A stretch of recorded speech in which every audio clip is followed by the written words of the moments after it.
de gente com amor no coração. Gente que cante, gente que dance, gente que viva a oração.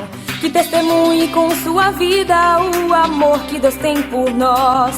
Que cante alto, grite ao mundo, faça ao povo ouvir sua voz. Precisamos de santos, jovens santos, santos de calça jeans que bebem Coca-Cola e comem hot dog. Precisamos de santos, jovens santos, que levem Deus no coração, que semeiem a paz, que amem o irmão.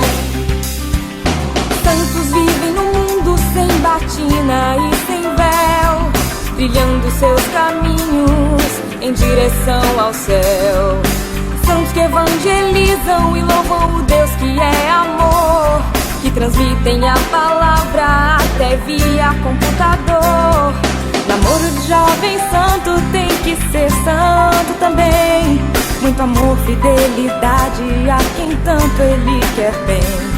Consagrando a juventude e a pureza ao Senhor, consagrando a castidade ao Deus que tanto nos amou. Precisamos de santos, jovens santos, santos de calça jeans que bebem Coca-Cola e comem hot dog. Precisamos de santos, jovens santos, que levem Deus no coração, que semeiem a paz e que amem o irmão.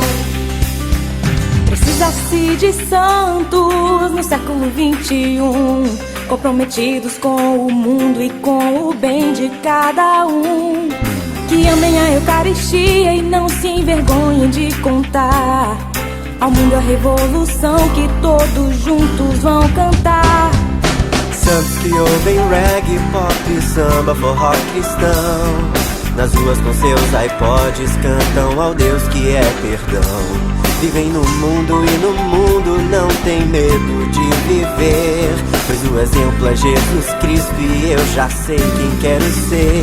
Eu quero ser santo, jovem santo, santo de calça jeans que bebe Coca-Cola e come hot dog.